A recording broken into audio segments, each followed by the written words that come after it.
લેખક અનુરાગ કશ્યપ સામે નોંધાયેલા માનહાનિના કેસમાં આજે એક મહત્વપૂર્ણ સુનાવણી હાથ ધરાઈ હતી, જેમાં સુરત કોર્ટે અનુરાગ કશ્યપને હાજર રહેવા સમન્સ પાઠવ્યું હતું. જોકે તેઓ કોર્ટમાં હાજર રહ્યા નહોતા. હવે કોર્ટ દ્વારા હાથોહાથ સમન્સની બજવણી કરવાનો આદેશ આપવામાં આવ્યો છે, જેમાં બોલિવૂડના દિગ્ગજ ફિલ્મ ડિરેક્ટર અને લેખક અનુરાગ કશ્યપ સામે સુરત કોર્ટમાં માનહાનિનો કેસ નોંધાયો છે અને આ મામલે આજે સુરત કોર્ટમાં સુનાવણી હાથ ધરવામાં આવી હતી. કોર્ટ દ્વારા અનુરાગ કશ્યપને હાજર રહેવા માટે સમન્સ પાઠવવામાં આવ્યું હતું, પરંતુ તેઓ કોર્ટમાં હાજર રહ્યા નહોતા, જેના પગલે સુરતની નામદાર કોર્ટે તેમના સામે હાથોહાથ સમન્સની બજવણી કરવાનો આદેશ કર્યો છે.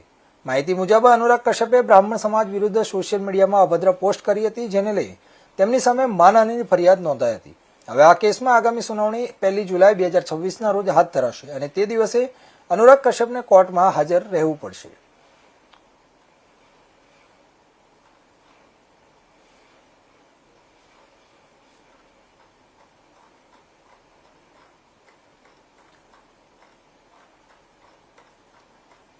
તો જાણીતા બોલિવૂડના જાણીતા ફિલ્મ ડિરેક્ટર અને લેખક એવા અનુરાગ કશ્યપ સામે નોંધાયેલા માનહાનિના કેસમાં આજે એક મહત્વપૂર્ણ સુનાવણી સુરત કોર્ટમાં હાથ ધરવામાં આવી હતી, જેમાં સુરત કોર્ટે અનુરાગ કશ્યપને હાજર રહેવા સમન્સ પાઠવ્યું હતું.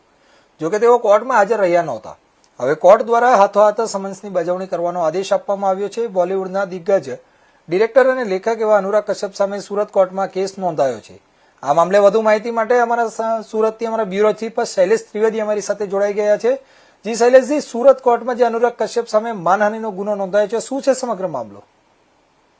સુરત કોર્ટમાં થોડા દિવસો પહેલા જ માનહાનિનો કેસ બોલિવૂડના પ્રખ્યાત ડિરેક્ટર અનુરાગ કશ્યપ સામે દાખલ કરવામાં આવ્યો છે. તેનું પહેલું સમન્સ તેને બજાવવામાં આવ્યું હતું, પરંતુ આજે પ્રથમ મુદત હતી કેસની, તેમાં તેઓ હાજર થયા નહોતા. બીજી તરફ કોર્ટે આ મુદ્દે 1 જુલાઈએ સુધીમાં અનુરાગ કશ્યપને રૂબરૂમાં હેન્ડ ટુ હેન્ડ સમન્સની બજવણી કરી અને તેમને 1 તારીખે સુરત કોર્ટમાં હાજર રહેવા આદેશ કર્યો છે.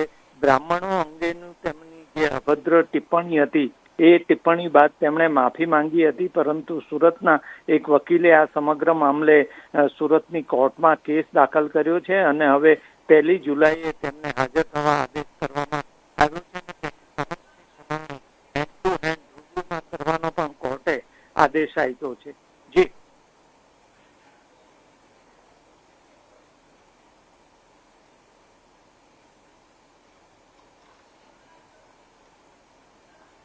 જી ધન્યવાદ સમગ્ર મામલે માહિતી આપવા બદલ. તો સમાચારમાં આગળ વાત કરીએ દેવભૂમિ દ્વારકાની.